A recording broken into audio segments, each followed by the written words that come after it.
Ukrainian Defense Forces have repelled 170 attacks in just the past 24 hours. Our command admits that the blue phase of the Russian offensive has begun. The occupiers have only a couple of months left to improve their positions before winter.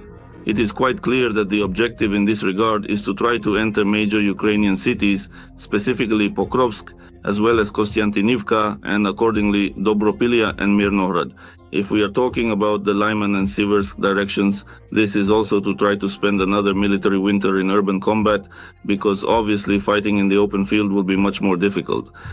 Obviously, the Ukrainian Defense Forces do not agree with this. However, this time the Russian armed forces decided not to spread themselves thin along the entire front line, but to systematically press in one direction. Having failed to achieve their objectives for the summer, the Russian command has now decided to reinforce the Donetsk direction by sending additional troops there. It is clear that the Pokrovsk direction truly remains a priority. The Donetsk region remains the priority. This is the strategic objective that the Russians failed to achieve during the so-called major summer offensive. At the same time, the Russian command apparently realized that small assault groups would not be able to take Pokrovsk, and now, after months of conserving equipment, the Ukrainian armed forces have been increasingly spotted using it in this direction. It's true that the infantry still isn't being given armored vehicles, but there is more artillery now. They are bringing in heavy equipment there, and people who are fighting in that area confirm that there are many self-propelled artillery units of various types conducting artillery strikes, in addition to drones and everything else we already know about. However, in order to gather thousands of new soldiers near the long-suffering Pokrovsk, they had to be redeployed from other directions, since Russia simply has no unused reserves left, analysts say. Russian media have called this the largest rotation. In reality, the occupiers are simply being brought into Donetsk region to replace the eliminated assault groups. Where are the troops being withdrawn from? The Russian Federation doesn't have any kind of untouchable reserves. These are forces being moved from other parts of the front, specifically from the Kherson and Sumy directions. So this so-called rotation is most likely not really a rotation at all. For months, the Russian command has been wearing down its units against the defenses of Pokrovsk. So the Russian military leadership has decided to bypass the city from the flanks and simultaneously attempt to capture major logistical centers of the Ukrainian armed forces. Of course, we must not forget the Novotoretske direction of the front, which is also one of the most active. This is the southern border of Donetsk region, the administrative border, and it is clear that the enemy is also trying there, threatening to move in the direction of Hulyapol, which is already in Zaporizhzhia region, while also attempting to advance along the left southern flank toward Pokrovsk.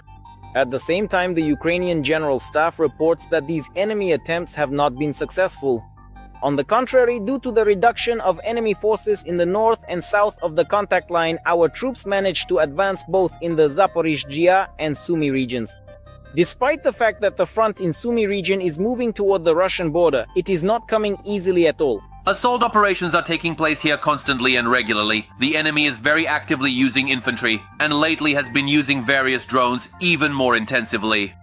These include FPV drones, regular radio-controlled drones, FPV kamikaze drones, lightning drones, and other types of unmanned aerial vehicles which constantly deliver fire on frontline positions, including those in the rear, because the frontline in this direction remains relatively static, precisely thanks to the effective work of our units. Analysts note that in Russian documents, everything is the opposite. Reports to the Kremlin are always about constant successes, so the General Staff believes they can pull troops from there to Pokrovsk. In reality, however, these fake reports only lead to the occupiers losing more territory and their own soldiers. The enemy's fake reports about security zones in the Sumy and Kharkiv regions are nothing more than an attempt to cover up the failure of an operation that ended in a deadlock for them and cost them tens of thousands of losses. This year alone, in the operational zone of the Kursk direction, our forces have eliminated 19,080 enemy soldiers, and more than 25,000 have been wounded. In the south, the Russians are also not achieving any success, and yes, some of their units in the Pokrovsk direction, those who remain, are suffering a complete fiasco. In particular, according to the Ukrainian command, 57 pieces of Russian weaponry and equipment have been destroyed there over the past 2 days. The number of deserters in the Russian army has increased at least threefold over the past 2 years. The project Go to the Woods, which helps people evade mobilization in Russia, has published statistics on requests from those wishing to desert from Putin's army. For example, while in the summer of 2023 there were only 381 such requests on the organization's website, by the summer of 2025 that many deserters are contacting activists every month, and over the entire summer the number of draft dodging cases reached 1,171. Most of the deserters are contract soldiers, including former conscripts who are being forced to sign contracts, and there are still appeals from those recruited from pretrial detention centers. More and more often, those who have been putting off making a decision for a year in the hope of a truce are returning. The number of people deceived by promises is growing, with some being forced to either hand over their money or go into battle, where, according to the soldiers themselves, the chance of dying reaches 90%. However, other Russian activists insist that the figures provided by the organization Idait Lesom are significantly understated. The project, in its research, relies exclusively on the number of appeals made specifically to their organization. Russian journalists, however, insist that the real number of deserters from the Russian army is much higher. During the war, more than 18,000 soldiers in Russia have been convicted of desertion or unauthorized absence from their unit. But these are very rough estimates, as official statistics on such cases stopped being published in 2023. It was shut down by order of the FSB and the Ministry of Defense. Obviously, this was done to conceal the scale of desertion. Meanwhile, desertion in Russia is becoming a widespread phenomenon. Now, even those who went to fight out of conviction are fleeing from the front lines. Analysts explain, Kremlin propaganda is no longer working on the front lines. In its place on the front lines come blocking detachments. Russians who were lucky enough to escape themselves talk about execution squads that have no qualms about opening fire on their own men. Climbing over the barbed wire. There's so much barbed wire, I mean just one word, barbed wire, climbing over it into your own state. Well, it's fine. While some of the determined and agile guys broke off from the main group, moving ahead with considerable speed and purpose, when they eventually got to the precise point of attempting to climb carefully over the formidable barbed wire fence, a large, ominous drone suddenly appeared directly above them, hovering silently in the sky. It's a place surrounded by ravines and hills, so to speak. A shell exploded underground, and I wouldn't say it was very far away. Over there, it's about 25-30 meters, so there are no enemies there. The guy and I somehow stood up, but I believe God saved us, really God saved us, because two of them flew right past us, but I didn't notice them. And the other two, they fired directly at us. Well, of course, they immediately shot at us from one side.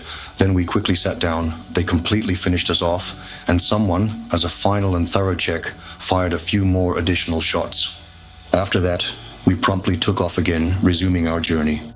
Every voice matters. Join our community, support independent journalism and help us bring you the truth from Ukraine.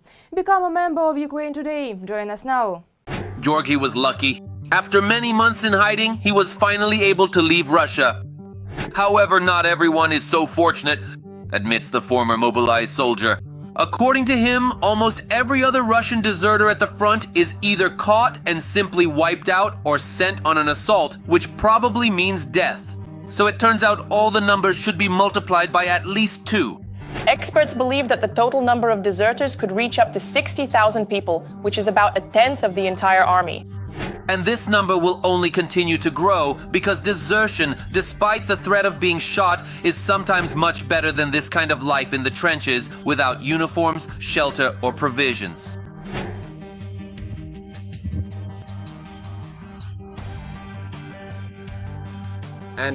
What is there to be surprised about when entire penal regiments and units made up of the terminally ill are being formed in the Russian army? These are separate units made up of soldiers with HIV, hepatitis, tuberculosis, and other serious illnesses. Such fighters are sent to assault units together with deserters and those who do not want to fight for Putin.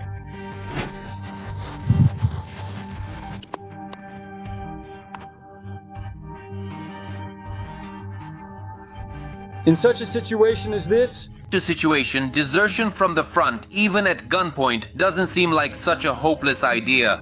On the contrary, as activists from the Go to the Woods project claim, escape becomes the only reasonable alternative in Putin's army, and therefore, analysts say, the number of deserters in Russia will grow exponentially.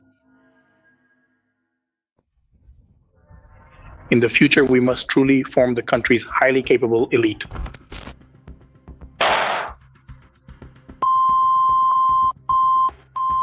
After the start of the full-scale war in Ukraine, the number of criminal cases against Russian servicemen under articles related to illegal arms trafficking has increased at least threefold.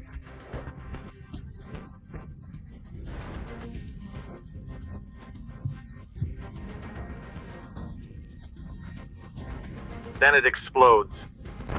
If in 2021, 41 cases were registered, then by 2023 their number had grown to 130.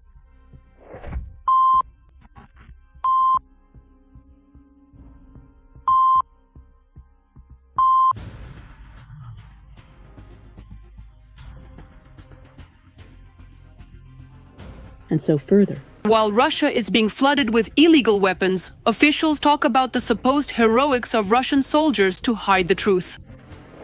Today, our guys, regardless of nationality or religion, are defending people's lives from the brown plague, just as their grandfathers and great-grandfathers did. More than 400,000 people have been awarded state honors, and over 300 have become heroes of Russia.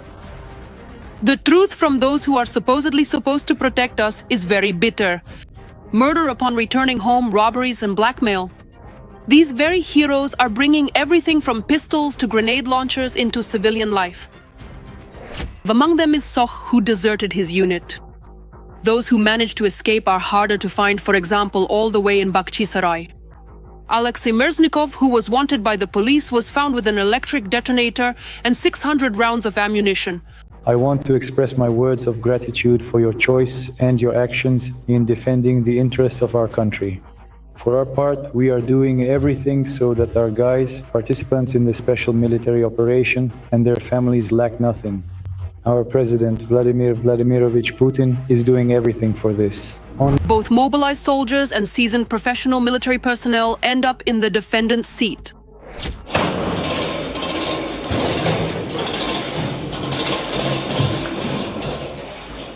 In the Voronezh region, a serviceman from the Akhmat regiment, Siabekan Masayev, was detained. A large arsenal was found in the trunk of his Toyota Land Cruiser, 12 Kalashnikov assault rifles, 5 foreign rifles, 6 machine guns, a sniper rifle, an under-barrel grenade launcher, 2 Glock pistols, a magazine, and more than 3,000 rounds of ammunition. Masayev stated that the weapons were trophies and had been brought from the combat zone in Ukraine.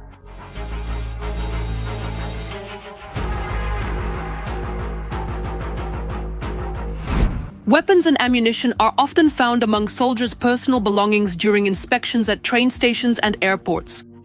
It was also recently discovered by Deputy Gurulev that the metal detectors at Sheremetyevo do not react to grenades and cartridges.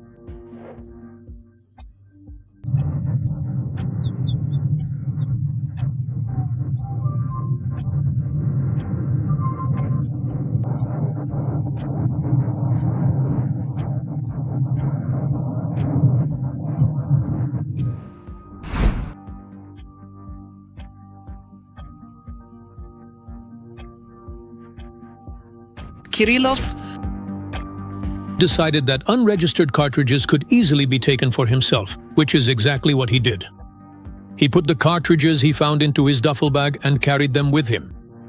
At Gagarin Airport, security staff discovered the dangerous luggage and its owner was detained. In July in Dagestan, they also caught a fighter from Akhmat, Adam Kashbak Parov. In his car, they found 2 hand grenades, a fragmentation round for a grenade launcher, and about 50 cartridges.